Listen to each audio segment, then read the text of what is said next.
The coffee machine sputtered its last drops into my chipped mug, the familiar sound marking another morning in the life I'd built from nothing. 10 years. 10 years since I'd learned that strength wasn't something you were born with. It was something you earned in the quiet moments when giving up would have been easier than breathing. My hands wrapped around the warmth of the ceramic, and I stared out the small kitchen window of our second-floor apartment. The October sun was trying to break through the gray clouds, casting long shadows across the street below. It reminded me of other autumns, other mornings when the world had seemed full of possibility instead of responsibility. "Mom, I can't find my science project." Ethan's voice carried from his bedroom, followed by the sound of drawers being yanked open with the particular chaos only a 10-year-old could create.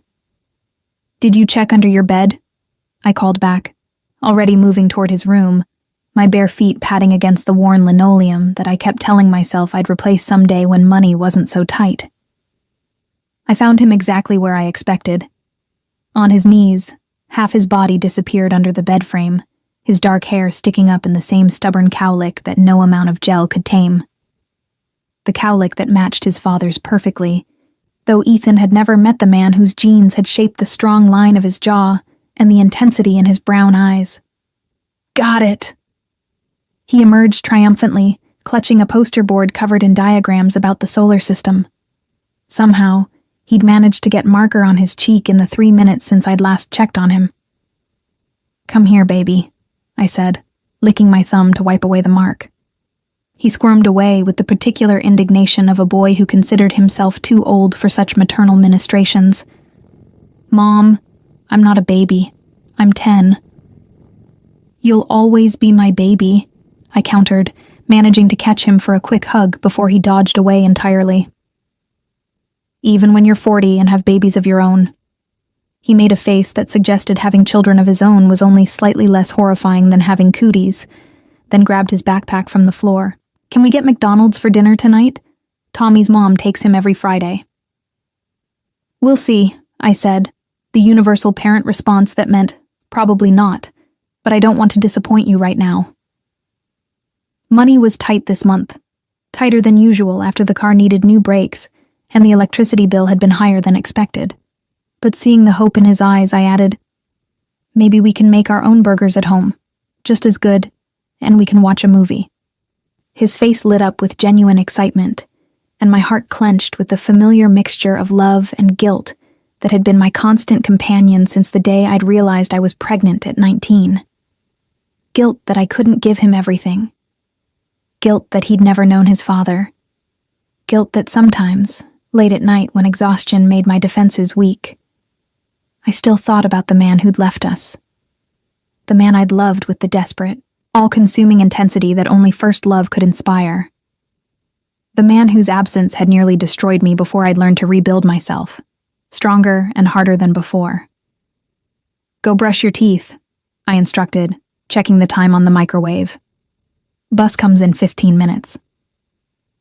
I returned to the kitchen to pack his lunch, the same thing every day because it was cheap and he actually ate it.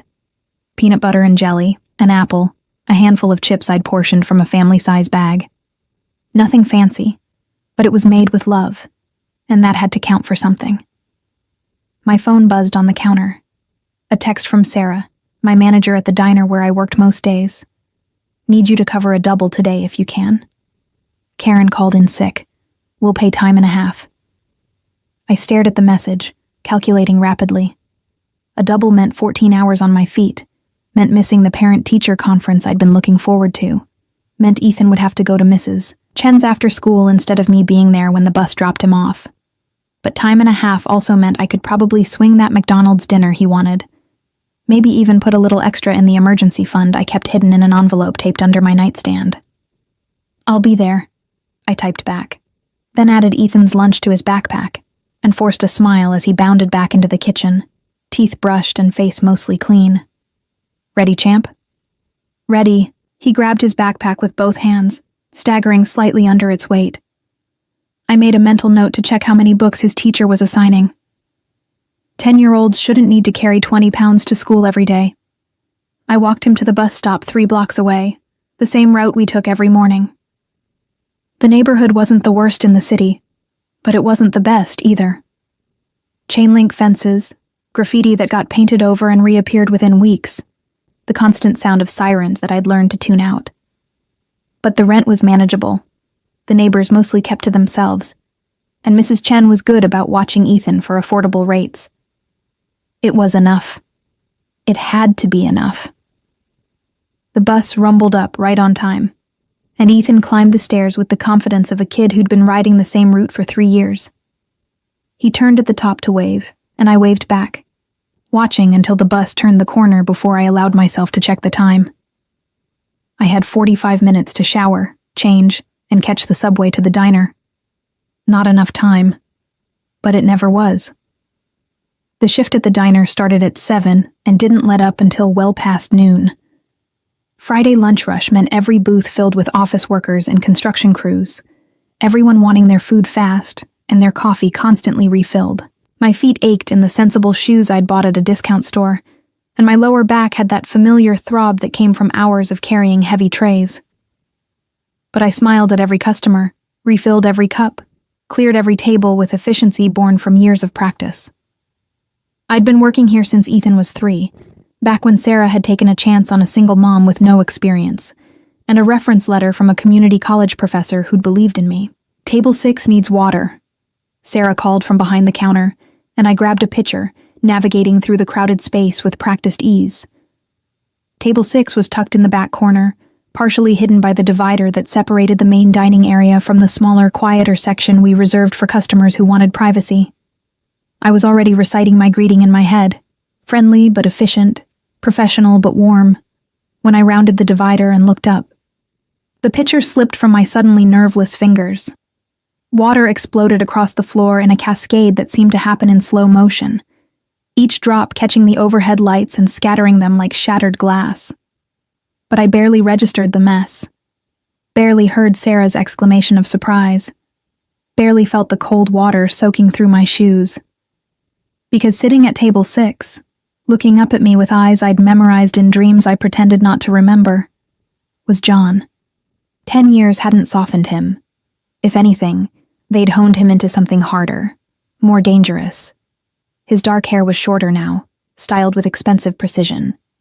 His jaw was sharper, shadowed with the kind of stubble that looked deliberately maintained. He wore a suit that probably cost more than my monthly rent, the fabric draping across shoulders that had broadened since I'd last traced them with trembling 19-year-old fingers. But his eyes, those dark, intense eyes that had once looked at me like I was the only thing in the world that mattered, they were the same, and they were staring at me with the same shock that was surely written across my own face. "Elena," he said, my name emerging rough and disbelieving, like he'd thought he'd never say it again. I couldn't breathe, couldn't move, couldn't do anything but stand there in a puddle of water, my heart hammering so hard I could feel it in my throat, in my temples, in every nerve ending that had suddenly come alive after a decade of forced dormancy. He stood slowly, and I noticed 2 things simultaneously. First, he wasn't alone. 2 men in equally expensive suits flanked him, their postures screaming security or muscle or both. Second, he'd gotten taller somehow. Or maybe I'd just forgotten how his presence could fill a space, could consume all the oxygen until there was nothing left but him. "Elena," he said again, taking a step toward me, and the sound of my name in his mouth after 10 years of silence broke whatever paralysis had held me frozen.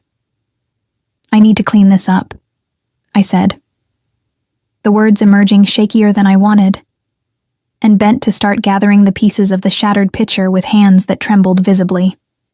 He moved faster than I expected, crouching beside me. "Don't. You'll cut yourself." "I'm fine," I said, jerking away from his proximity, from the scent of expensive cologne that was nothing like the cheap drugstore body spray he'd worn when we were young, but somehow still fundamentally him underneath. "I can handle broken glass. I've been handling everything just fine for 10 years. The words came out sharper than I'd intended, edged with all the anger and hurt and longing I'd thought I'd buried. His hand stilled, hovering in the air between us, and something flashed across his face. Pain, regret, guilt, all there and gone so quickly, I might have imagined it. "Elena, he started, but Sarah appeared with a mop and bucket, her eyes sharp as they assessed the situation. "I got this," she said, her tone brooking no argument. She looked at John, at his expensive suit and the way he was staring at me, and something calculating entered her expression. "Your table will be ready in just a moment, sir. Elena, why don't you take your break? You've been on your feet for hours." "I don't need a break," I protested, but Sarah was already steering me toward the back room, her hand firm on my elbow. "Take 15 minutes, she said quietly when we were out of earshot. "Whoever that man is, you need to collect yourself before you go back out there. You look like you've seen a ghost." Maybe I had. Maybe John was a ghost. The ghost of everything I'd lost, everything I'd survived, everything I'd become in his absence. I locked myself in the tiny employee bathroom and stared at my reflection in the age-spotted mirror. I looked exactly like what I was, a 30-year-old single mother working a double shift at a diner, hair pulled back in a functional ponytail, minimal makeup, because who had time for that? My uniform slightly damp from the spilled water. Nothing like the 19-year-old girl who'd believed in fairy tales and forever. Nothing like the girl who'd loved John with every fiber of her being, who'd given him everything, who'd believed his promises even when common sense said she shouldn't. That girl was gone. I'd killed her myself when John disappeared, when the pregnancy test showed positive, when reality crashed down with the weight of impossibility. But apparently, John was very much alive. I gave myself exactly 3 minutes to fall apart in that bathroom. 3 minutes to let my hands shake, to let my breath come in gasps, to let the tears I'd refused to shed for a decade prick at my eyes without permission. 3 minutes to be that 19-year-old girl again, the one who'd woken up to an empty bed and a note that said nothing except, "I'm sorry." Then I splashed cold water on my face, straightened my uniform, and became Elena Russo again. The woman who'd raised a child alone. The woman who'd put herself through community college one night class at a time. The woman who'd learned that survival wasn't pretty, but it was powerful. When I emerged, Sarah was waiting with a knowing look. "You don't have to go back out there. I can have Jessica cover your section." "I'm fine," I said, and this time my voice was steady. "It's just an old friend." "Friend," Sarah repeated, skepticism dripping from the word. "That man looked at you like—" She stopped, shook her head. "Just be careful, Elena. Men in suits that expensive don't usually end up in diners like ours unless they're slumming or looking for something." I nodded, not trusting myself to explain that John had once worn thrift store jeans and worked 2 jobs to afford textbooks. That the boy I'd known had dreams of being a teacher, of making a difference, of building a quiet life far from whatever shadows he'd been running from. But the man sitting at table 6 wasn't that boy anymore. I grabbed a fresh pitcher of water and a towel, squared my shoulders, and walked back into the dining room. John was back in his seat, but his attention was locked on the doorway, like he'd been waiting, watching for me. His 2 companions had their backs to me, but as I approached, one of them, a massive man with shoulders like a linebacker, turned slightly. His eyes swept over me with professional assessment, cataloging, evaluating, dismissing. I wasn't a threat, just a waitress. "Gentlemen," I said, my voice crisp and professional, as I filled their water glasses without spilling a drop. "Can I start you with drinks?" "Scotch," John said, his voice rough. "Neat." "We don't serve alcohol," I replied, meeting his eyes with deliberate steadiness. "This is a family diner. Coffee, soda, juice, or water. Those are your options." Something flickered across his face. Surprise, maybe, or respect. The John I'd known would have laughed at my tone, would have teased me about being bossy. This John just nodded slowly. "Coffee. Black." "Same," the linebacker said. His voice was surprisingly cultured, at odds with his brutal appearance. The third man, smaller but with eyes that never stopped moving, assessing every exit, every potential threat, just shook his head. "Water's fine." I took their food orders efficiently, mechanically, and retreated to the kitchen to put in their tickets. My hands only shook a little as I poured coffee, added cream to the linebackers despite him saying black, a small rebellion against the man who'd brought John back into my orbit. When I returned with their drinks, John's hand shot out and caught my wrist. Not hard, not threatening, but the touch sent electricity shooting up my arm like I'd been struck by lightning. "Elena," he said quietly, his thumb pressed against my pulse point where my heart was hammering traitorously. "We need to talk." "No, we don't." I pulled my hand free, stepped back. "Your order will be up in 10 minutes. Please." The word seemed to cost him something. 5 minutes, that's all I'm asking. You don't get to ask me for anything. The words came out harder than I'd intended, loud enough that Sarah looked over from the register with concern. I lowered my voice, leaned in so only he could hear. "You gave up that right 10 years ago when you walked away without a word, without an explanation, without a backward glance." I looked back. His voice was barely audible, raw with an emotion I wouldn't name. Every day for 10 years, I looked back.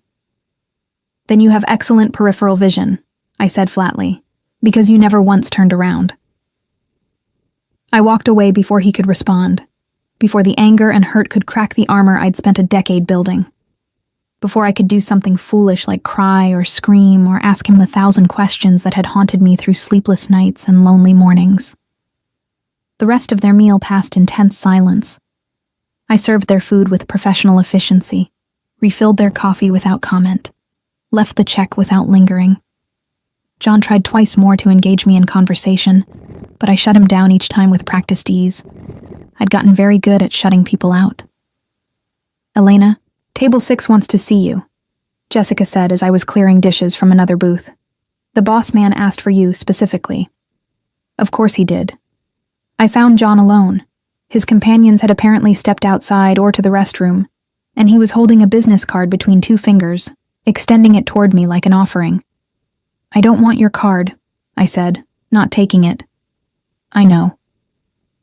He set it on the table anyway, face up so I could see the heavy cardstock, the embossed lettering that read, "John Castellano, CEO, Castellano Enterprises," with a phone number and an address in the financial district. "But I'm giving it to you anyway, because I need you to call me. Today. Tonight. Whenever you're ready to hear what I have to say." "There's nothing you can say that I want to hear." "What if I told you I left to keep you safe?" His voice dropped, urgent and intense. "What if I told you that staying would have put you in danger I couldn't protect you from? That leaving was the only way to make sure you had a chance at a normal life? Then I'd say you're 10 years too late with your explanations." But something in my chest tightened, because I could hear the truth in his words, could see the weight of them in the set of his shoulders. And I'd say that I managed to build a perfectly good life without you. "Have you?" His eyes searched mine with an intensity that made me want to look away. "Are you happy, Elena? Are you safe? Are you—" He stopped abruptly, like he'd been about to ask something else but thought better of it. Before I could respond, his phone buzzed. He glanced at it, and his expression hardened instantly, transforming from the man trying desperately to explain himself into something colder, more dangerous. "I have to go." He stood, pulling out his wallet and dropping several $100 bills on the table, far more than their meal cost. "But this isn't over. I'll find you again." "Don't." The word came out sharper than I intended. "I don't want to be found. I don't want you in my life. I don't want—" My voice cracked traitorously. "I don't want to go through losing you again." Something devastated crossed his face, there and gone so quickly I might have imagined it. "You never lost me, Elena. I've been yours every day for 10 years. I just couldn't let you be mine because of what I am, what I'd become." He paused at the edge of the table. But things have changed. I've changed. And I'm not walking away again. Not without making sure you're protected. Protected from what? From everything. His jaw tightened. From the world I live in. From the enemies I've made. From the consequences of decisions I made when I was too young and too stupid to understand what they would cost me. The linebacker appeared at his elbow, murmuring something too low for me to hear. John nodded once, then looked back at me. Keep the card, please. And Elena. He hesitated, something vulnerable flickering in those dark eyes. Tell me you're happy. Tell me the last 10 years have been good to you. Tell me I made the right choice by leaving. Give me that at least. I could have lied. Should have lied. But the words that came out were honest in a way that made me hate myself a little. Some days were good. Some days were hard. But I survived them all. That's more than you gave me the chance to do together. He flinched like I'd struck him. I'm sorry. God, Elena, I'm so sorry. If I could go back. But you can't. I picked up the money from the table, counted out enough to cover the meal plus a reasonable tip, and thrust the rest back at him. I don't need your guilt money, John. I don't need your apologies. I don't need anything from you except for you to stay away from me and let me live my life. I can't do that. His voice was quiet but absolute. Not anymore.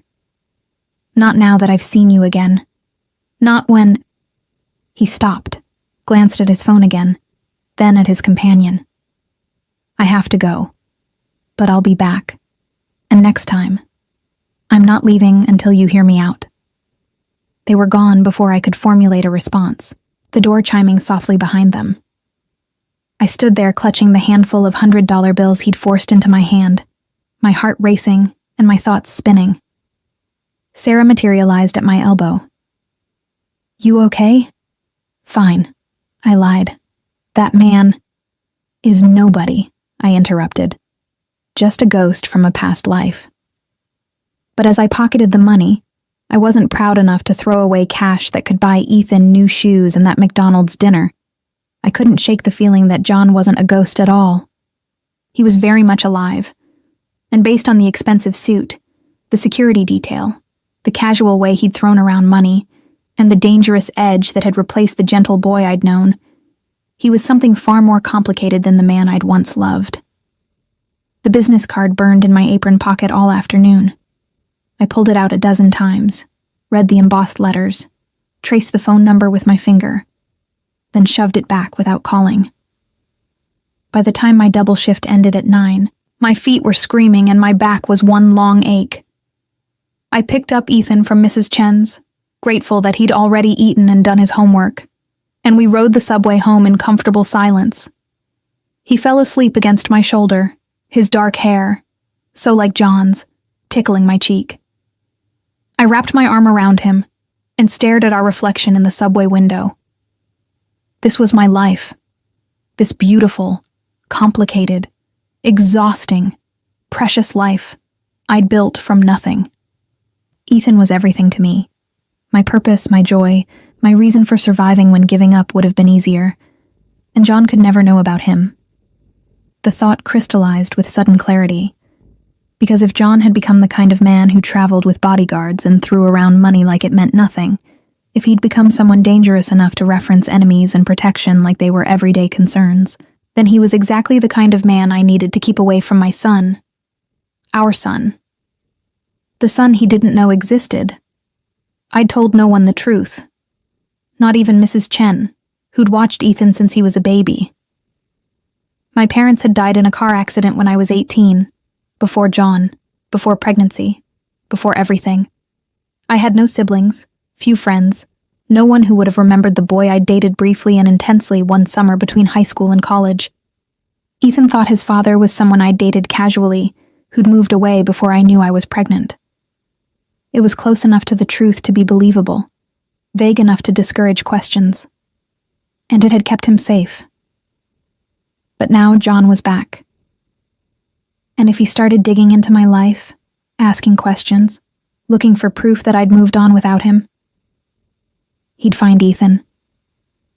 The subway screeched to our stop. I woke Ethan gently, guided him home, tucked him into bed, and stood in his doorway watching him sleep like I did every night.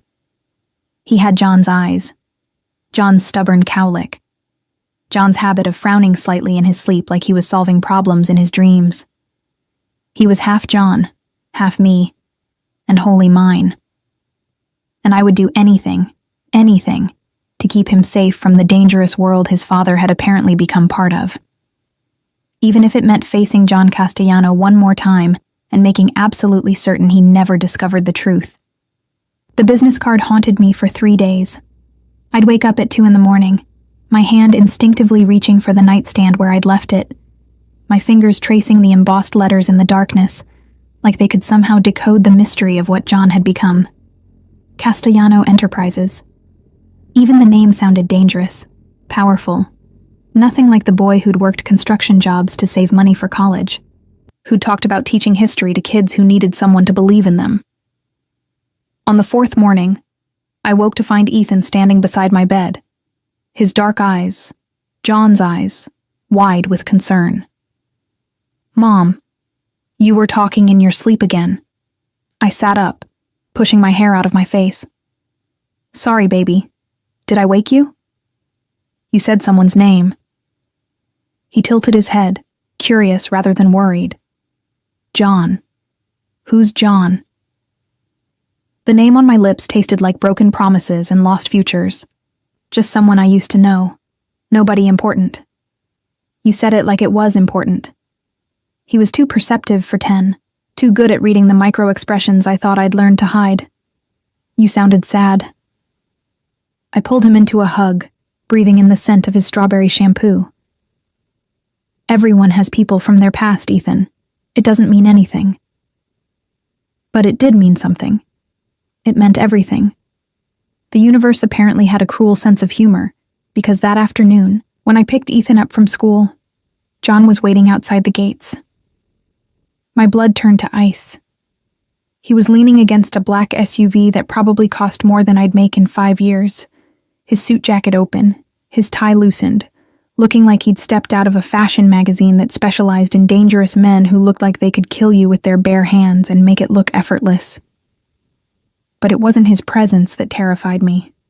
It was the fact that he was watching the children pour out of the school with an intensity that made my maternal instincts scream danger.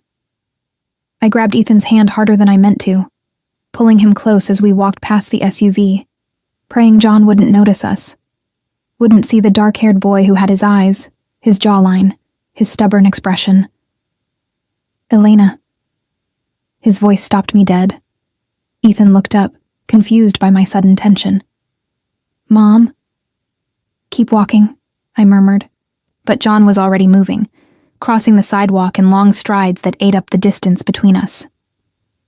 "Elena, wait, please." I had no choice but to turn. My body positioned between John and Ethan in a protective stance that was purely instinctive. "What are you doing here?" "Looking for you." His eyes dropped to Ethan, and I saw the exact moment curiosity turned to calculation. "And who is this?" "None of your business." My voice came out harder than I'd intended, and Ethan's hand tightened in mine, picking up on my fear even if he didn't understand it. John's gaze moved from Ethan to me, and back again, and I could practically see the math happening behind those dark eyes. The boy's age, the timeline, the resemblance that I'd convinced myself wasn't obvious, but knew deep down, was unmistakable to anyone who looked closely enough. "How old are you?" John asked Ethan directly, his voice carefully neutral. "That's not appropriate," I snapped before Ethan could answer. "Come on, baby, we're leaving." "I'm 10, Ethan said anyway because he was 10, and hadn't learned yet that some questions were traps. "My birthday was last month." The color drained from John's face. His hand reached out like he was going to touch Ethan, then dropped as I shifted to block him completely. "Don't," I said, my voice low and dangerous. "Don't you dare." "Elena, My name emerged, choked, disbelieving. Is he? We're leaving.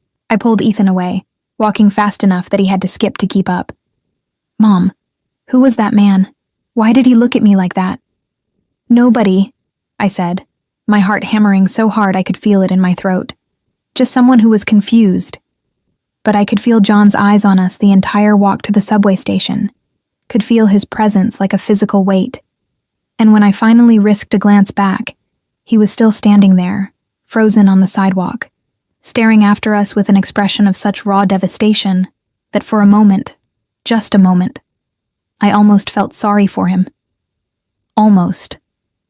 My phone started ringing the moment we got home. John's number.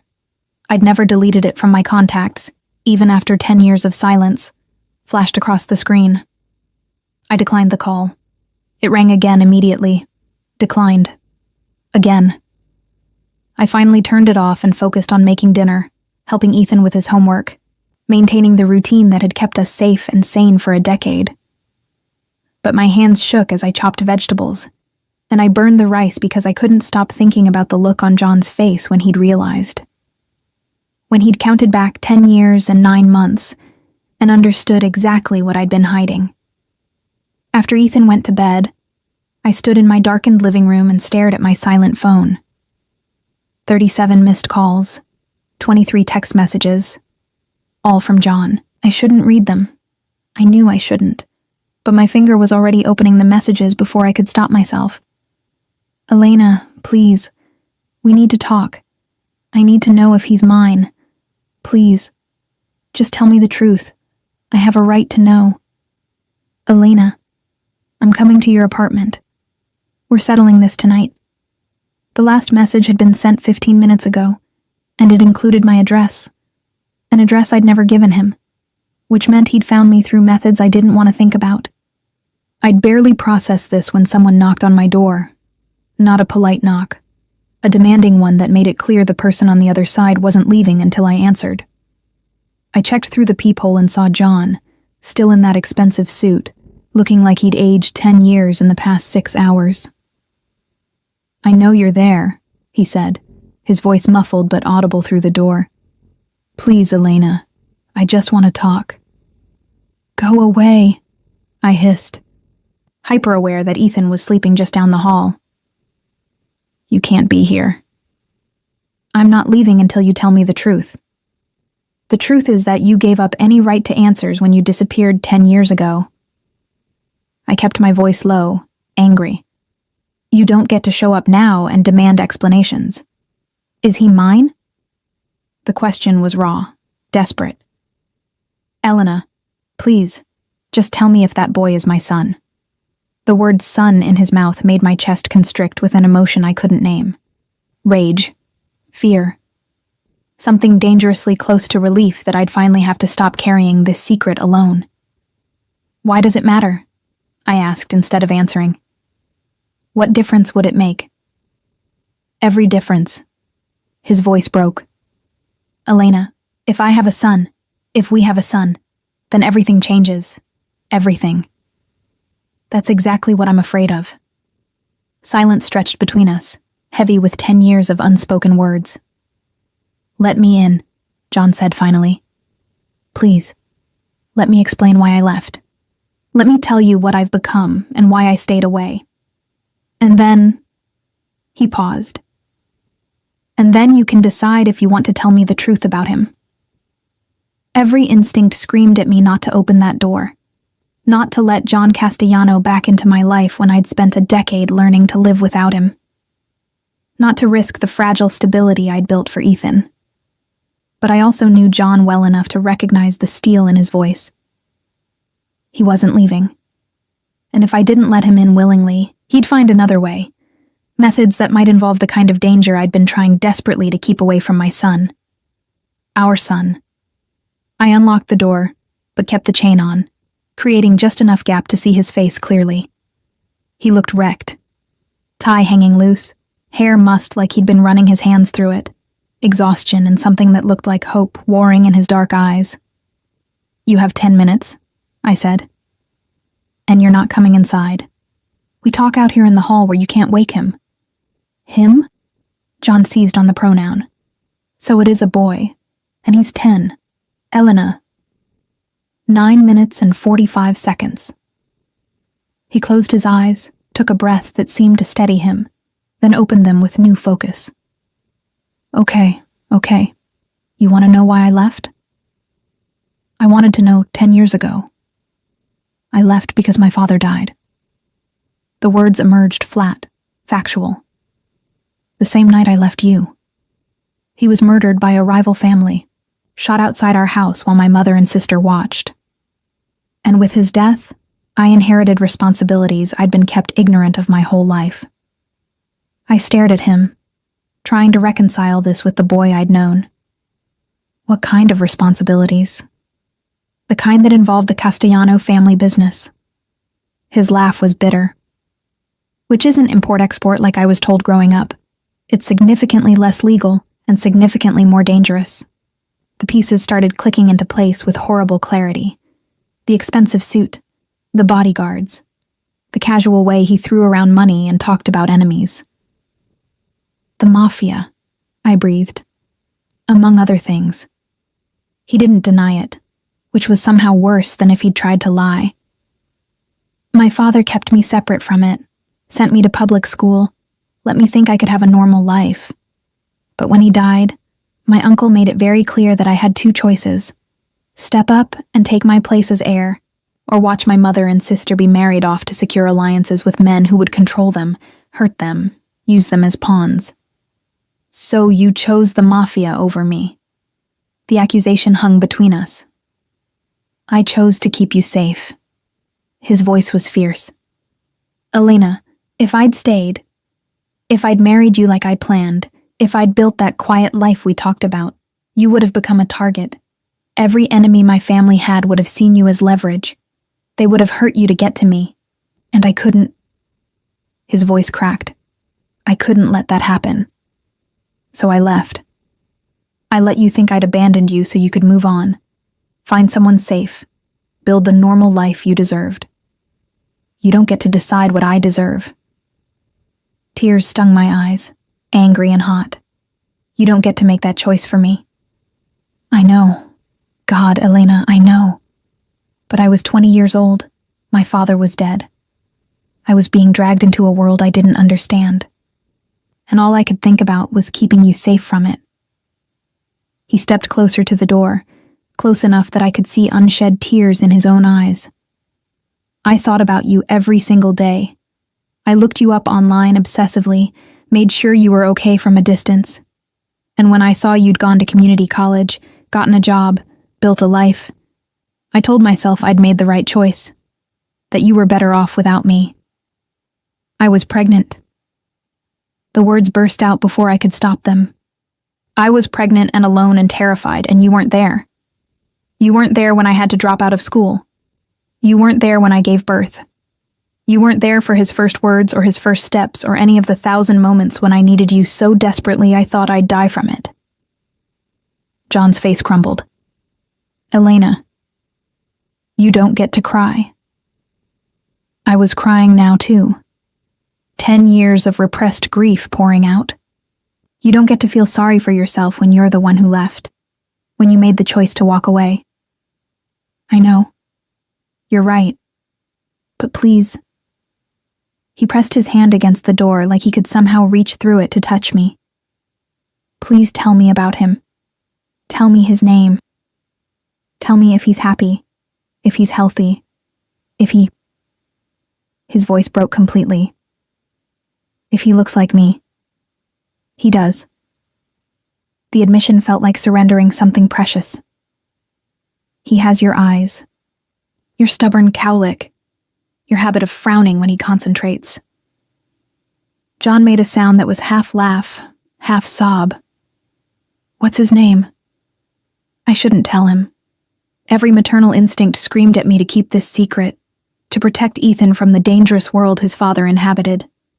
But looking at John's devastated face, seeing the genuine anguish there, I found I couldn't be that cruel. Ethan, I said softly. His name is Ethan Russo. Ethan. John tested the name like a prayer. Would you let me meet him? Properly, I mean. He stopped, swallowed hard. As his father, I don't know. The honest answer. I don't know if I can risk bringing him into your world, John. You said yourself it's dangerous. I would never let anything happen to him. The words were absolute, a vow. Elena, I've spent 10 years building power, eliminating threats, creating a network that makes me untouchable. If he's my son, if you let me be part of his life, I can protect both of you in ways you can't even imagine. Or we could just stay hidden, safe, away from all of it. You're not as hidden as you think. His voice dropped to something darker. Elena, the moment I found you, others can too. My enemies have been looking for weaknesses, for pressure points. If they discover I have a son, if they realize what he means to me even without meeting him, he becomes a target. Terror, cold and visceral, shot through me. Are you threatening me? I'm trying to protect you, both of you, but I can't do that if you won't let me. He pulled out his phone, showed me the screen. These are the men who've been asking questions about you in the past 3 days. Low-level soldiers from families that would love to hurt me. So far, they haven't made the connection, but it's only a matter of time. The photos showed different men outside the diner, near Ethan's school, on our subway platform. Strangers I'd never noticed, but who had apparently been watching us. Oh, God. My hand flew to my mouth. Let me keep you safe, John said urgently. Both of you. I have resources, Elena. Security, safe houses, money. Anything you need. Just let me do this one thing, right after getting everything else so wrong. I wanted to say no. Wanted to cling to the independence I'd fought so hard for. But looking at those photos, thinking about strange men watching my son, I felt something crack inside me. If I let you into his life, I said slowly, you don't get to leave again. Ever. He's already grown up without a father. I won't let you break his heart the way you broke mine. I won't leave, John promised. Not again. Not even if you beg me to. Then tomorrow, I decided, my voice steadier than I felt. Come to the park at noon, the one 3 blocks east of the school. I'll tell him you're... I paused, trying to figure out how to explain this. I'll tell him you're his father, and we'll see what happens from there. John nodded, something like hope breaking through the devastation on his face. Thank you, Elena. Thank you. I won't let you down.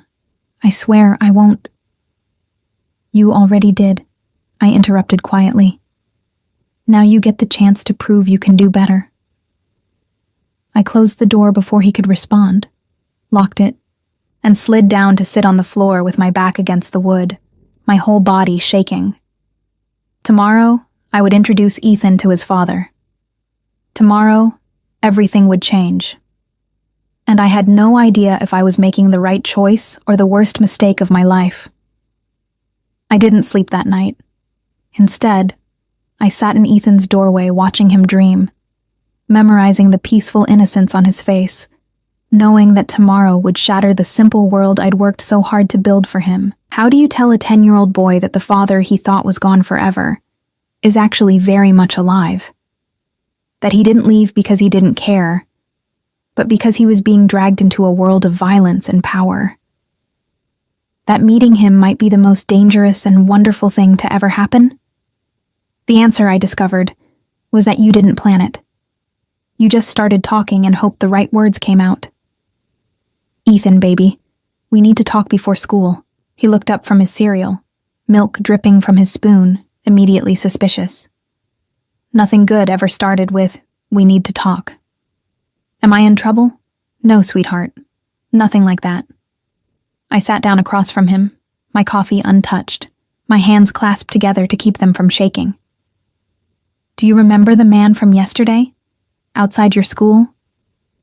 His face scrunched in concentration. The one who looked at me weird? You said he was nobody. I lied. The admission felt like swallowing glass. He's not nobody, he's... I took a breath.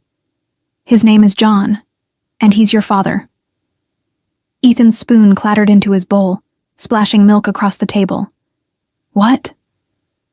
Your biological father. The man I told you moved away before you were born. The half-truth I'd been living with for a decade. He didn't move away. He had to leave for complicated reasons, but he's back now, and he wants to meet you. Why now? The question was too adult, too sharp. Why not before? Why didn't he ever try to find us? He thought we'd be safer if he stayed away.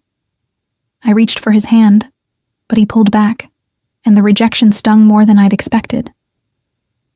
But things have changed, and now he wants to be part of your life. If you want him to be. Do you want him to be? Ethan asked, his dark eyes, John's eyes, boring into mine with uncomfortable perception. Did I? I'd spent 10 years hating John for leaving, building walls around my heart so high that nothing could breach them. But seeing him yesterday, hearing the anguish in his voice, understanding the impossible choice he'd made. I want you to have a father, I said carefully. I want you to know where you come from, and I want you to decide for yourself if John Castellano is someone you want in your life. Castellano? Ethan's eyes widened. Like the Castellano Tower downtown? The really tall one with the helicopter pad? He's successful, I said, which was technically true, even if his success came from sources I didn't want to examine too closely. We're meeting him at the park today at noon. You don't have to go if you're not ready. Ethan stared at his cereal for a long moment, and I could see him processing, calculating, trying to understand something that didn't quite make sense in his 10-year-old worldview. What if he's mean? He asked finally, his voice small. What if he doesn't like me? The vulnerability in his question broke my heart. Baby, he's going to love you. I know it. But if you're uncomfortable at any point, we leave. Deal? Deal. He pushed his cereal away, appetite apparently gone. Can I wear my good sneakers? The ones with the lights? And just like that, he was a kid again, worried about making a good impression on the father he'd never met. I wanted to cry and laugh and scream all at once. Wear whatever makes you feel confident. The morning dragged by in agonizing slow motion. I called in sick to the diner, first time in 3 years, and spent the hours alternating between pacing and staring at my phone, half expecting John to cancel, to disappear again, to prove that trusting him had been a mistake. But at 11:30 he texted, "On my way. Thank you for this." I'd chosen the park carefully, public enough to feel safe, but with secluded benches where we could talk without being overheard. Ethan walked beside me in silence, his light-up sneakers flashing with each step, his hands jammed in his pockets. "You okay?" I asked. "Nervous," he admitted. "What if he's disappointed? What if I'm not what he expected?" "Ethan Russo, you are perfect exactly as you are." I stopped, crouched down to his level, despite the curious looks from passing joggers. "Your father is the one who needs to prove himself to you, not the other way around. Remember that." He nodded, but I could see the anxiety in the set of his shoulders as we approached the designated bench. John was already there. He'd ditched the suit for jeans and a dark sweater that made him look younger, more like the boy I'd known. But his posture was rigid, his hands clenched at his sides, and 2 men in casual clothes stood at a careful distance, close enough to intervene, far enough to provide the illusion of privacy, security.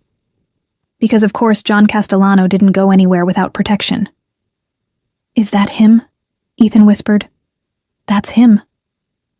John saw us approaching and stood, and I watched him take in every detail of the son he'd never known. The dark hair, the familiar eyes, the stubborn set of his jaw that was pure Castellano determination. "Hi," John said, and his voice cracked on the single syllable. He cleared his throat, Tried again. You must be Ethan. You must be John. Ethan's voice was steady, but his hand found mine and gripped tight. I am. John looked at me, asking permission with his eyes, and I nodded slightly. He crouched down, bringing himself to Ethan's eye level. I know this is strange and probably scary. I know you have questions. I know I have no right to ask for your time or attention. But I'm hoping you'll give me a chance to explain why I wasn't there before, and why I want to be here now. Mom says you left to keep us safe, Ethan said, his tone skeptical in that way only children could manage. But that doesn't make sense. Dads are supposed to keep their families safe by staying, not leaving. You're absolutely right. John's voice was rough with emotion. And I made the wrong choice. I thought leaving would protect you and your mother from the dangerous world I was being pulled into. But all I did was leave you without a father, and your mother without support. I'm sorry, Ethan. I'm sorrier than I can ever express. What kind of dangerous world? Ethan asked, because of course he'd zero in on that detail. John glanced at me, silently asking how much to reveal. I shrugged helplessly. We'd have to tell him something eventually. My family is involved in businesses that aren't always legal, John said carefully, and some people don't like us because of it.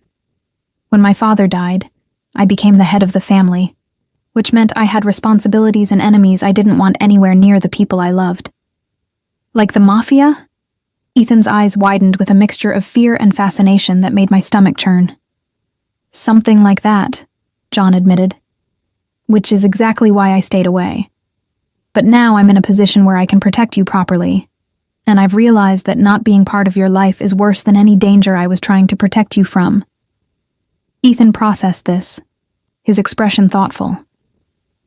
Do you kill people? Ethan, I gasped, but John held up a hand. It's a fair question. He looked at our son with unflinching honesty. I've made decisions that resulted in people getting hurt. I've defended myself and my family with violence when necessary, but I'm not a monster, Ethan. I'm just a man trying to do right by the people I love, even when the path to right isn't clear. Can you teach me karate? Ethan asked suddenly, and the abrupt shift nearly gave me whiplash. John blinked, surprised.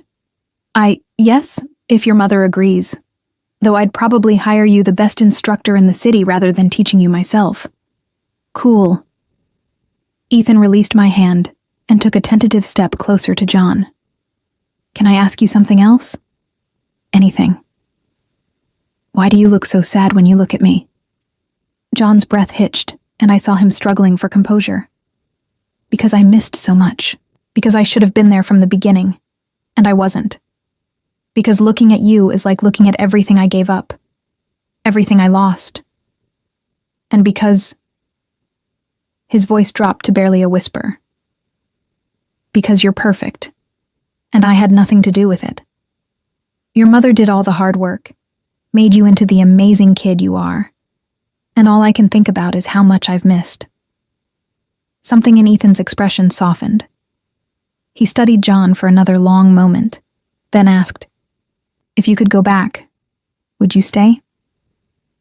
Every single time, John answered without hesitation. I thought I was doing the right thing. I was wrong. And I'd spend every day for the rest of my life trying to make up for that mistake if you'd let me. Ethan looked at me. Mom, can we give him a chance? My throat was too tight for words, so I just nodded. Okay. Ethan turned back to John, his small face serious. You can be my dad, but if you leave again, I'll never forgive you, and neither will Mom. I won't leave. John's voice was fierce, absolute. Not again, not ever. I promise you both. Can we get ice cream? Ethan asked, because he was 10 and his attention span for heavy emotional conversations was limited. To celebrate? John laughed, the sound wet and relieved. We can get whatever you want. As we walked toward the ice cream cart on the far side of the park, Ethan between us, chattering about his favorite flavors, I caught John's eye over our son's head. The gratitude and love in his expression was so raw, so unguarded, that I had to look away before I did something stupid like cry or reach for his hand. This was temporary, I reminded myself. A tentative arrangement that could fall apart at any moment.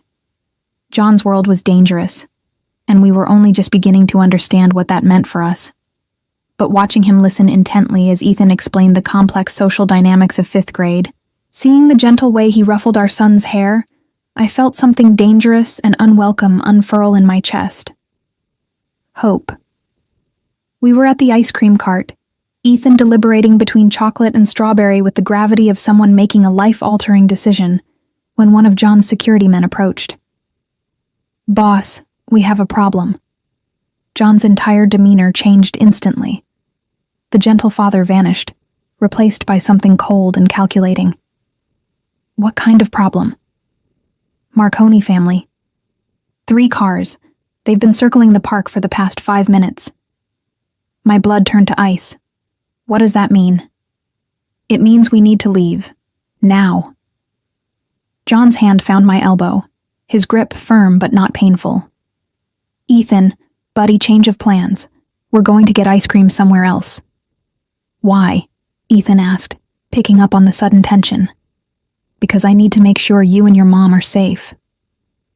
John was already moving us toward the black SUV I'd noticed earlier, his security forming a protective barrier around us. And right now, this park isn't safe anymore. "Are those your enemies?" Ethan's voice was small, frightened. "The ones you talked about?" "Yes," John answered honestly. "But they're not going to get anywhere near you. I promise." We reached the SUV, and John practically lifted Ethan inside before helping me up.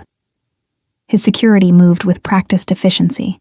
One driving, one in the passenger seat, both hyper-alert. "Where are we going?" I demanded, as the SUV pulled away from the curb with more speed than was probably legal. "Somewhere they can't follow." John's jaw was tight, his hand reaching for mine almost unconsciously. "Elena, I need you to trust me. You need to tell me what's happening." He glanced at Ethan, who was pressed against my side, eyes wide with fear, then back to me. "The Marconi family is one of our rivals.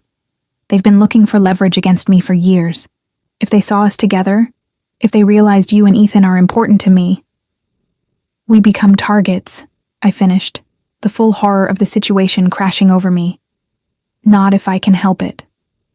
His voice was steel. "I'm taking you somewhere secure, somewhere they'll never find you. And then I'm going to make sure they understand that coming after my family is a death sentence." His family. The words should have terrified me. Instead, they felt like a shield. The somewhere secure turned out to be a penthouse apartment in the Castellano Tower itself. The building Ethan had mentioned that morning with such awe. We rode a private elevator that required a key card and biometric scan, ascending so fast my ears popped. Ethan's hand hadn't left mine since we'd gotten in the car. He'd been silent the entire drive, his usual chatter replaced by a tension that made him seem older than 10. I kept my arm around him, murmuring reassurances I wasn't sure I believed. The elevator doors opened directly into the apartment, and I heard myself gasp despite everything. Floor-to-ceiling windows overlooked the entire city, the afternoon sun turning the glass towers into pillars of gold. The space was enormous, easily the size of our entire apartment building, with furniture that looked like it belonged in a museum and artwork I recognized from my brief art history class in community college. "There are 3 bedrooms," John said, his voice all business as he ushered us inside. "You and Ethan can take the master suite. It has a bathroom the size of your living room and locks that would stop a tank." "This is your home?" I asked, trying to process the sheer wealth on display. "One of them." He moved to a panel on the wall, pressing buttons that made steel shutters begin descending over the windows. "I have places in 6 cities, but this is headquarters. Safest location in the state. We have security on every floor, armed guards in the lobby, and surveillance that would make the FBI jealous." "Cool," Ethan breathed, his fear temporarily eclipsed by the sheer novelty of everything. "Is that a real Monet?" "Original, yes." John crouched down to Ethan's level again, his expression softening. I know this is scary, buddy, but you're safe here. I won't let anyone hurt you or your mother, okay? Okay. Ethan's voice was small. Can I explore? Of course. Just stay inside the apartment. Ethan didn't need to be told twice. He took off toward what looked like a game room, leaving John and me alone for the first time since the park. How bad is this? I asked, keeping my voice low. Bad enough that I'm calling in every favor I'm owed. John moved to a laptop on the coffee table, his fingers flying across the keys. The Marconis seeing us together accelerates everything. They'll start asking questions, making connections. By tonight, every family in the city will know I have a son. And that's dangerous because children are leverage. His voice was flat, factual, terrifying in its calm delivery. In our world, you hurt your enemies by hurting what they love. I've made a lot of enemies, Elena, and now they have a target. The reality of what I'd agreed to crashed over me like ice water. We should leave the city, change our names, disappear. They'd find you. He looked up from the screen, his eyes intense. Elena, you need to understand something. These aren't street thugs. These are organizations with international reach, with resources that rival most governments. If they want to find you, they will. The only way to keep you safe is to make it clear that touching you means war. So what's the plan? I'm arranging a meeting with the heads of the 5 families. His jaw tightened. I'm going to make a formal announcement that you and Ethan are under Castellano protection. That any threat to you is a declaration of war against me. And that I'm prepared to burn this city to the ground before I let anyone hurt you. The fierce certainty in his voice should have frightened me. Instead, it kindled something warm and dangerous in my chest. This was the boy I'd loved, the one who'd promised to protect me from anything, grown into a man with the power to actually do it. When? I asked. Tonight. He closed the laptop. Which means you and Ethan stay here until I get back. There's food in the kitchen, entertainment systems in every room, and Marco, he gestured to one of the security men who'd followed us up, will be stationed outside the elevator. If anything feels wrong, if anything scares you, you hit this button. He showed me a panic button disguised as a light switch. It alerts my personal security team and locks down the entire building. You've thought of everything. I've had 10 years to plan for this moment. His hand found my face, his thumb tracing my cheekbone with devastating gentleness. 10 years of imagining what I'd do if I ever got you back. Keeping you safe is all that matters, Elena. You and Ethan. Nothing else. Don't say things like that. My voice came out shakier than I wanted. Don't make promises you might not be able to keep. I'm not making promises. His forehead rested against mine, his breath warm on my lips. I'm stating facts. You're mine. You've always been mine. And I protect what's mine with everything I have. I'm not yours, I whispered. But the protest was weak, undermined by the way my body leaned into his touch, by the 10 years of longing I'd tried so hard to bury. Aren't you? His voice dropped lower, intimate. Your heart is racing right now. You haven't stopped looking at me since we got in the elevator. And when I touch you, his thumb traced my lower lip, and I shivered. You remember. You remember us. What we were. What we could be again. That was a lifetime ago. We're different people now. Some things don't change. His lips brushed mine, barely a kiss, just a promise. I loved you then, Elena. I love you now. And I'll love you every day for the rest of my life, whether you admit you still love me or not. I started, but the lie stuck in my throat. Mom? Ethan's voice broke the moment, and we sprang apart like guilty teenagers. There's a whole room full of video games. Can I play them? Of course, John answered before I could. Everything here is yours, both of you. Make yourselves at home. After Ethan disappeared again, I put distance between myself and John, needing space to think clearly.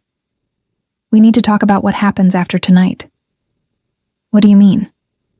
I mean, Ethan can't grow up in this world. He can't have armed guards following him to school. He can't spend his childhood being a target.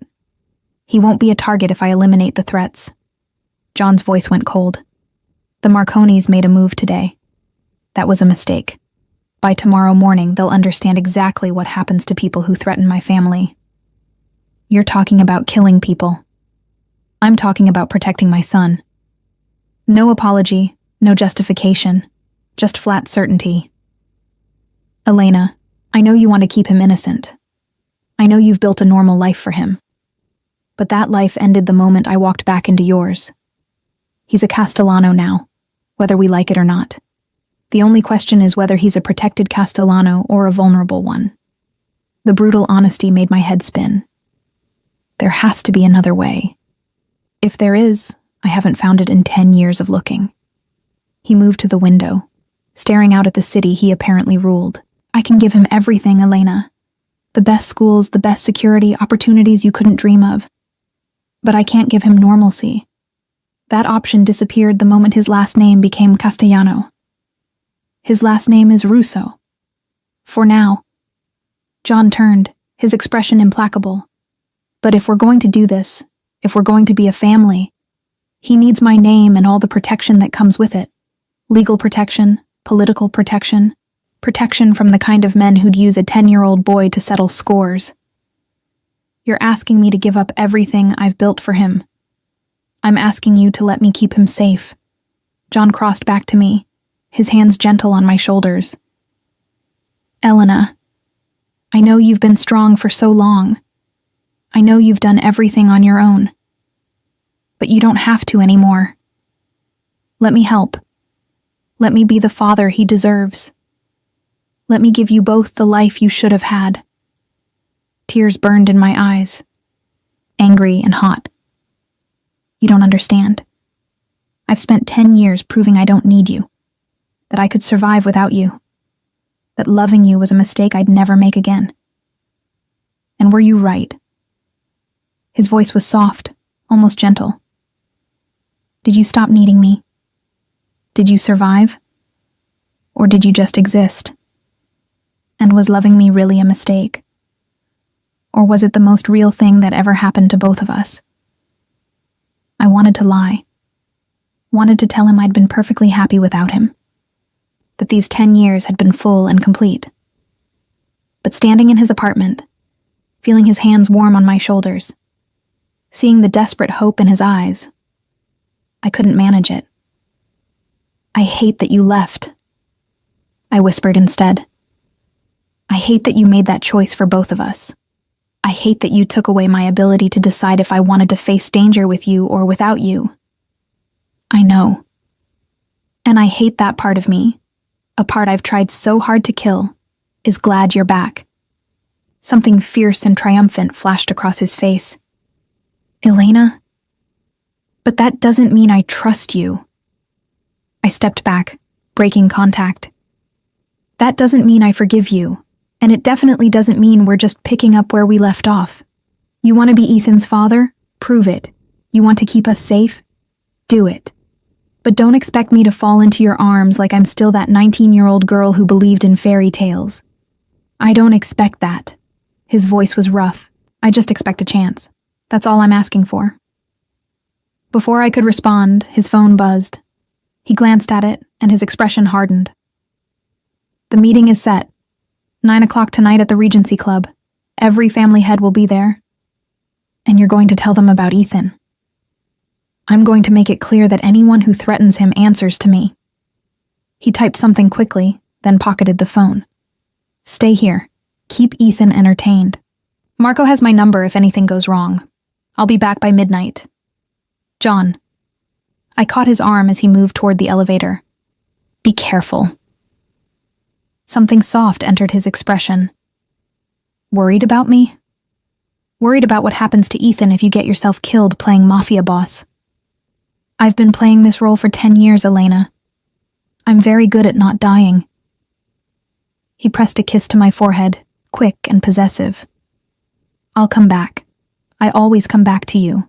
Then he was gone, the elevator doors closing on his determined expression, leaving me alone in a gilded fortress with our son and a panic button that suddenly seemed far too small a defense against the world John inhabited. I found Ethan in the game room, controller in hand, his earlier fear apparently forgotten in the face of unlimited video game access. "This place is amazing," he said without looking away from the screen. "Is John really rich?" "Very rich. Because of the Mafia stuff?" I settled onto the couch beside him, trying to figure out how to explain something I didn't fully understand myself. "Because of his family's business, which is complicated and not always legal." "Ethan, I need you to understand something. This world, John's world, it's dangerous. There are people who might want to hurt us just because we're connected to him." "I know." He paused his game, finally looking at me. "I heard you guys talking about enemies and protection and stuff. And that doesn't scare you?" "It's scary," he admitted, "but also kind of cool. Like, I have a dad now, and he's powerful and wants to protect us. That's better than not having a dad at all, right?" The simple logic of a 10-year-old. I pulled him close, breathing in his familiar scent, praying I'd made the right choice. "Right," I agreed. "But promise me something. If anything ever feels wrong, if anyone ever makes you uncomfortable or scared, you tell me immediately, okay?" "Okay, Mom." He hugged me back, then pulled away to resume his game. "Can we stay here tonight? This place is way cooler than our apartment." I looked around at the luxury we'd been thrust into, at the life John was offering, at the danger that came packaged with protection. "Yeah, baby," I said softly. "We can stay tonight." And tried not to think about how quickly tonight might become forever. John didn't return at midnight. I paced the penthouse, checking my phone every 30 seconds, my imagination conjuring increasingly horrific scenarios. The meeting had gone wrong. Someone had betrayed him. He was lying bleeding in some alley, alone and dying, just like his father. At 1 a.m, Marco knocked softly on the door. "Mrs. Russo?" "Boss wanted me to tell you the meeting ran long. He's fine, but it's complicated." "What kind of complicated?" Marco's expression was carefully neutral. "The kind that requires the boss's personal attention. He said to tell you he loves you, and he'll explain everything when he gets back." "He loves you." The words shouldn't have affected me, but they burrowed under my skin, warm and dangerous. I forced myself to try to sleep, curling up in the massive master bedroom beside Ethan, who'd refused to sleep alone in the unfamiliar space. But every sound made me jolt awake, heart racing, until finally, at 3 a.m, I heard the elevator chime. I was out of bed and in the living room before I could stop myself. John stood in the doorway, his suit jacket gone, his white shirt streaked with something dark that might have been blood. His tie hung loose around his neck, and there was a cut above his eyebrow that had been hastily bandaged. "You're hurt," I said, crossing to him before I could think better of it. "It's nothing." His voice was exhausted. "The other guy looks worse." "What happened?" He sank onto the couch like his legs could no longer hold him. "The Marconis tried to play hardball during the meeting. Suggested that maybe my son wasn't as valuable as I thought, that accidents happen to children all the time." His hands clenched into fists. "I made it very clear that any accident involving Ethan would result in the complete annihilation of their family line. You threatened them." "I promised them." He looked up at me, and his eyes were cold, empty of anything except lethal certainty. And then Marco Marconi made the mistake of laughing, so I broke his jaw. I should have been horrified, should have grabbed Ethan and run as far from this violence as possible. But instead, I found myself touching the bandage above his eye, checking for more damage. "You're bleeding." One of his sons took exception to his father choking on his own teeth. A ghost of a smile. "He won't make that mistake again."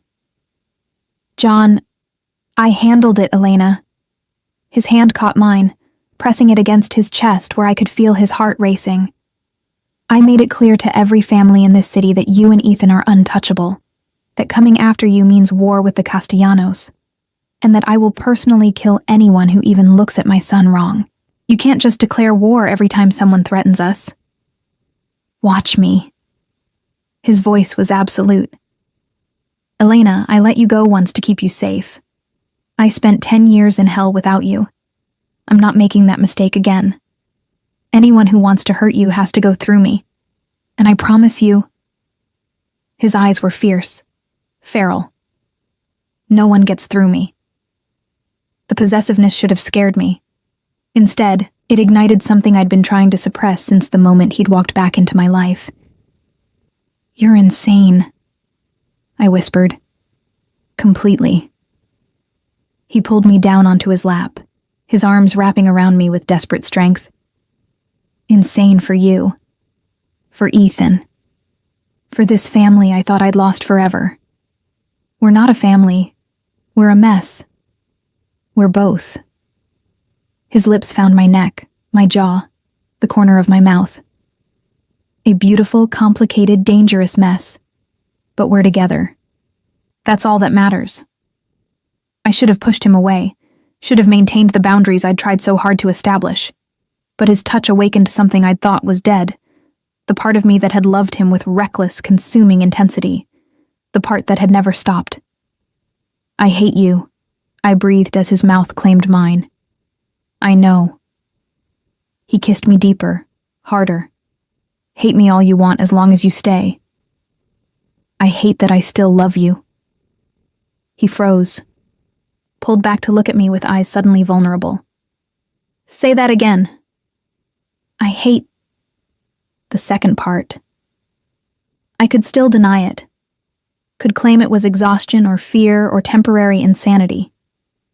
But looking at this man who'd walked away to protect me, who'd spent 10 years in a world of violence and power, who'd broken someone's jaw for threatening our son, I couldn't lie anymore.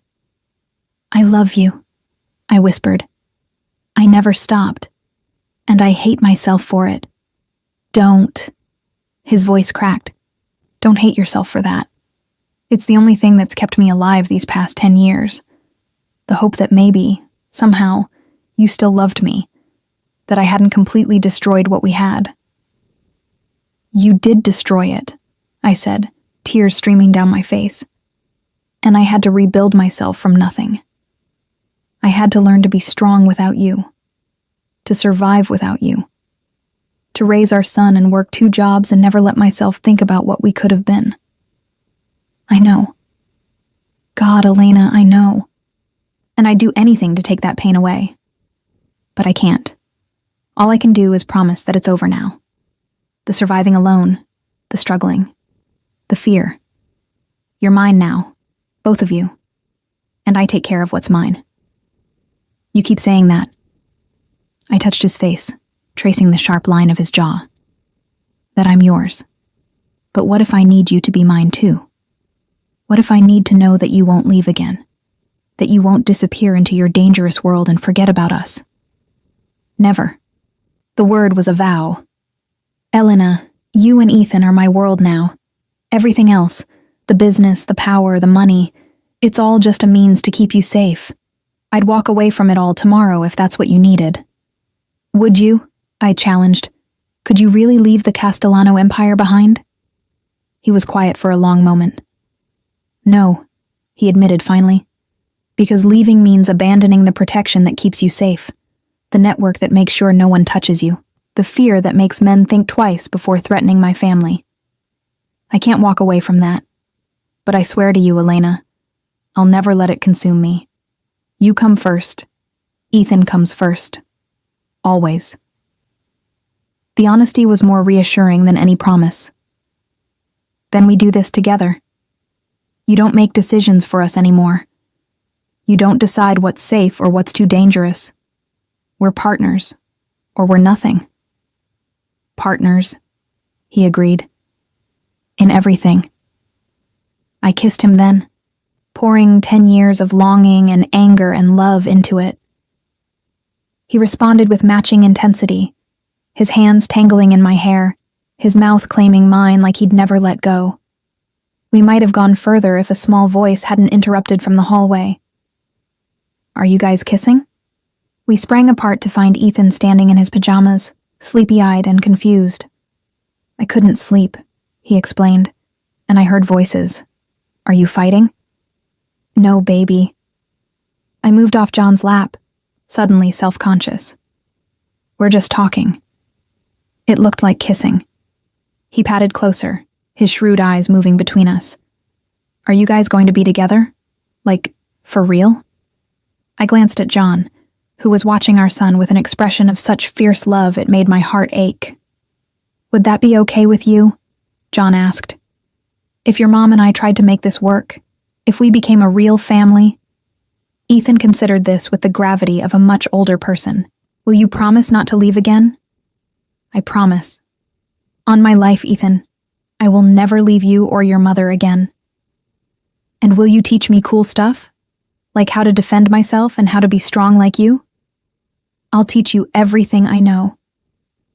John's voice was rough with emotion, including how to protect the people you love, how to be honorable even in a world that doesn't always reward honor, how to be a good man even when being powerful is easier. "Okay then." Ethan crossed to John and held out his hand for a shake. "You can be my dad for real, but if you make Mom cry, I'll be mad at you forever." John took his hand solemnly, shaking it like they were sealing a business deal. "That's fair. Your mom is the most important person in the world to me. Making her happy is my #1 priority." "Good." Ethan yawned, already losing interest in the adult drama. "Can I sleep in your bed, Mom? The other room is too big." "Of course, baby." I tucked him back into the master suite, staying until his breathing evened out into sleep. When I returned to the living room, John was standing at the windows, watching the city wake up as dawn painted the sky in shades of pink and gold. "Thank you," he said without turning, "for giving me another chance, for letting me meet him, for not hating me as much as I deserve." "Oh, I still hate you." I moved to stand beside him. "I hate you for leaving. I hate you for making me love you again. I hate you for being so absolutely certain about everything when I'm terrified all the time." "What are you terrified of?" "That this won't last. That something will happen to you and I'll lose you again. That Ethan will get hurt because of who his father is. That I'll wake up one day and this will all have been a dream." I turned to face him. "That I'm making a mistake trusting you with our hearts." "You're not." He pulled me against his chest, his arms wrapping around me like he could shield me from every fear. "I can't promise nothing bad will ever happen, Elena. I can't promise there won't be danger or complications or hard times. But I promise I'll face all of it with you. No more running, no more leaving. Whatever comes, we handle it together." "Together," I echoed, and the word felt like a promise. We stood like that as the sun rose over the city, two broken people who'd found their way back to each other, and the sun who'd given them a reason to try. 3 months later, I stood in the same penthouse wearing a simple white dress and holding a bouquet of white roses. Ethan stood beside John, looking impossibly grown up in his small tuxedo, ready to serve as his father's best man. Father Michael from the church near our old apartment performed the ceremony, his voice warm as he talked about second chances and unexpected blessings. Only a handful of people attended. John's closest associates, a few family members I was still getting to know, and Mrs. Chen, who cried through the entire ceremony. "Do you, Elena Russo, take this man to be your husband? To stand beside him through danger and triumph, through fear and certainty, for all the days of your lives?" I looked at John, this dangerous, complicated, infuriating man who'd loved me enough to leave and loved me enough to come back, who'd broken someone's jaw for threatening our son, who'd built an empire, but would burn it all down to keep us safe. "I do." "And do you, John Castellano, Take this woman to be your wife? To protect her? To cherish her? To build a life with her worthy of the second chance she's giving you? I do. His voice was rough with emotion. I absolutely do. Then by the power vested in me, I now pronounce you husband and wife. John, you may kiss your bride. He did, thoroughly and possessively, in front of everyone, and I heard Ethan make a disgusted sound that made the small crowd laugh. That's my mom you're kissing, our son announced. You have to be respectful. You're absolutely right, John said, releasing me just enough to pull Ethan into our embrace. How about I kiss both of you? He planted exaggerated kisses on both our foreheads, while Ethan squirmed and protested, and secretly loved every second. And looking at my husband, and our son, I felt something settle in my chest that had been restless for a decade. This was what home felt like. Not a place, but people. Not safety, but love fierce enough to face any danger. Not the life I'd planned, but the life I'd been meant for all along. I love you, I whispered to John as we swayed together during our first dance, Ethan watching from the sidelines with undisguised glee. I love you more, he countered. I loved you first, I loved you longest, and I'll love you forever. That's not how competition works. With us, everything is a competition. His smile was warm, genuine, nothing like the cold masks he wore for his business. But this is one competition where we both win. He was right. Against all odds, despite every mistake and misunderstanding and lost year, we'd found our way back to each other. And this time, I wasn't the terrified 19-year-old who didn't know how to fight for what she wanted. I was Elena Castellano now, mother, wife, partner to one of the most dangerous men in the city. And I'd chosen this life with my eyes wide open, knowing the risks, accepting the complications, ready to face whatever came next. Together. Always together.